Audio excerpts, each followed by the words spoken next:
Welcome back to another episode of Bitcoin and Beer. This Bia. here is Jay, How and you guys y'all already doing? know I am George. And today on Bitcoin and Beer, we are enjoying another Pipeworks edition. This is called Blood of the Unicorn. They seem to like unicorns at Pipeworks, but that's okay. Not because judging. this is fire.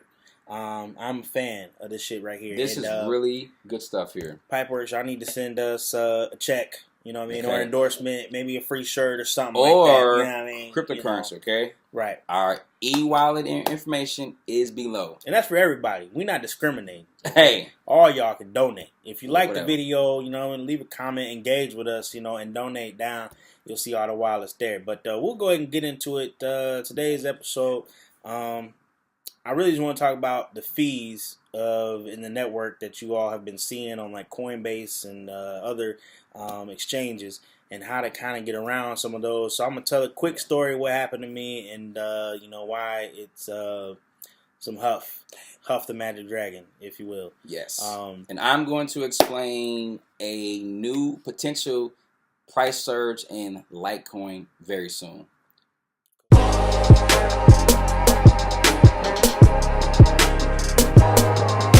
So I got about most of my money is tied up for my Bitcoin in another space where I'm acquiring it. And, I have like $30 in Coinbase, not much, $40 actually. And I wanted to move it out of there into, my own personal wallet, because Coinbase is not a wallet where you want to store your coins. It's essentially, going to be a bank. Okay. And what happens with the fees is, they are not technically on the blockchain. They're advocating for you on the blockchain, and that's why they're bidding like, hey, do this transaction within the transaction time that Bitcoin should be, transaction. And that's why the fees are what they are, because it used to be a couple months ago, your fee was a couple dollars. Now, to send my $40 out of Coinbase, they wanted to charge me like $30. And that's usury at its best, At its highest level. I'm not going. So I figured out a way. What you can do, okay, is if you have Coinbase, get a GDAX account. It's a little different. Excuse me, people calling me. I'm popular like that. I'm going to go ahead and decline that. It's a little different than your regular Coinbase. It's more for like the day trading and whatnot. But if you already have Coinbase verified, it'll just attach to that. So to send from Coinbase to GDAX, no fee.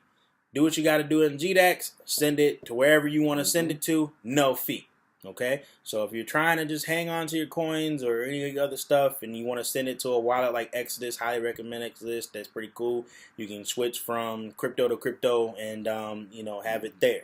But if you're trying to move it, anywhere else other than that, and do something like I did with BitPay, trying to get a Visa card that they offer, okay?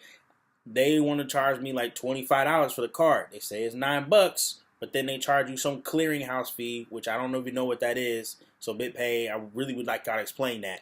But clarification, please. Yeah, and then plus the network fee. Fine, network fee, I'm cool with that.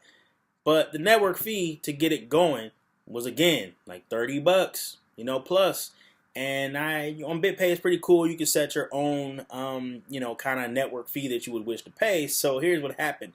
I took that down to about $5, and it lets the transaction go through. But within about, I want to say 8 minutes or so, it was gone. I got booted off of the blockchain. My transaction will not be accepted.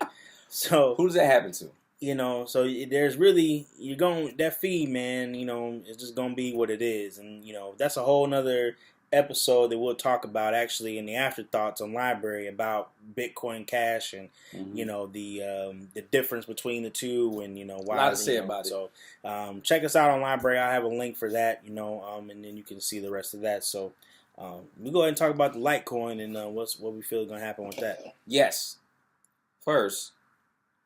Yeah, good idea, sir. Very good, sir. Very good, sir. Motivation. All right, so Litecoin, right? A Swiss bank called Swiss Quote Bank just allowed its customers to trade Litecoin, Bitcoin, Ethereum, and Ripple on their trading platform, right? Why is this potentially important? Because huge, bigly Trump hands, right? It's important because who keeps their money in Swiss bank accounts? Very wealthy people. And very wealthy people have been trying to find a way to invest in the crypto assets market. I believe that this might help the price of Litecoin shoot up again. I was blessed enough to get into Litecoin when it was about $92, and then all of a sudden it shot to like over $300, right? 350, 360. Yeah, 360. Hit, for a little bit. I'm very happy. Yeah. So this can only, make more opportunities for the price to go back up. So I'm not saying about Litecoin, but what you saying about Litecoin? I don't know. I can't give investment advice. Right, we are no financial advisors here. We are just two cool ass dudes, smart, out here trying to get involved in front of this Bitcoin blockchain space.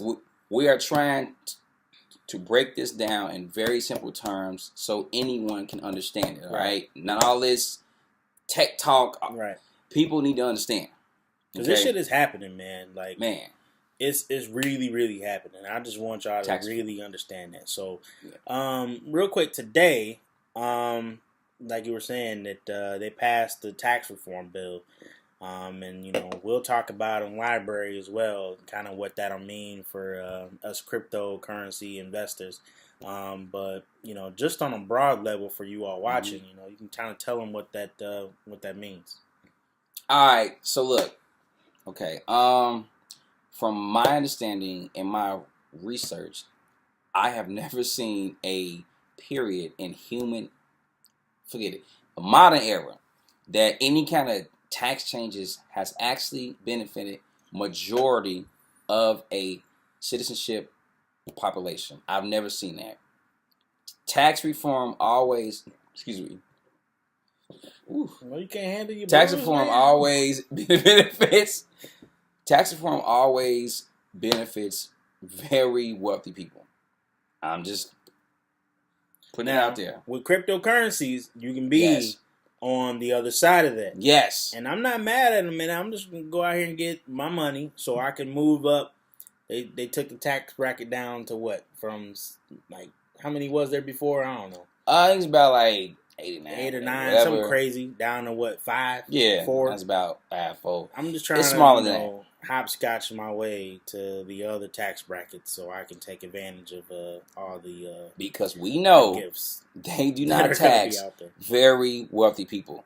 That facts, no hashtag needed. So all right, that's our say for today. Coinbase, we see you. Yeah. Bitcoin Cash. Y'all, come on, man. The fix was in. I'm gonna do one of these. My kids say I'm buoying you. You getting buoyed right now, boy. If you don't get that insider trading bullshit out of here, we saw that. We saw that shit clear as day.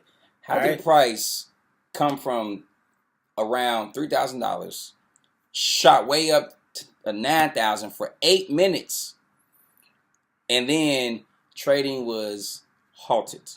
So, and some orders at 9,000 price point went through, and now it's back down to 3 some change. So put it out there. So, hey man, get the shit together, bro. Get it together. Yeah, we ain't gonna be telling people that that's where you should be going and doing, etc. We're gonna figure out ways around you, very quickly.